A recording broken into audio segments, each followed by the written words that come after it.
আসসালামু আলাইকুম dear viewers, ওআরবি ইনফোতে আপনাদেরকে স্বাগত। আজ 5 সেপ্টেম্বর জাতীয় পার্টির কার্যালয়ে আবারও হামলা ভাঙচুর ও আগুন লাগানোর ঘটনা ঘটেছে।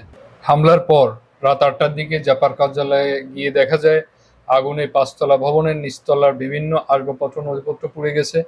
কার্যালয়ের সামনের দেয়ালে থাকা এরশাদের ছবি ও জাপার লোগো ভাঙচুর করা হয়েছে। রাস্তায় ফেলে রাখা হয়েছে দলের চেয়ারম্যান জিএম কাদেরের ছবি। হামলার প্রতিবাদে জাপান নেতাকর্মীরা কার্যালয়ের সামনে মিছিল করেছেন। এ সময় নেতাকর্মীরা জাতীয় পার্টিকে নিয়ে বিভিন্ন স্লোগান দিতে থাকে।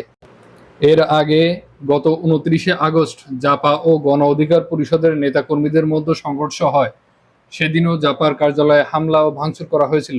ওই ঘটনার কিছু সময় পরে আইন শৃঙ্খলা রক্ষাকারী বাহিনীর গণপিটুনিতে গণ অধিকার পরিষদের সভাপতি নুরুল হক গুরুতর আহত হন।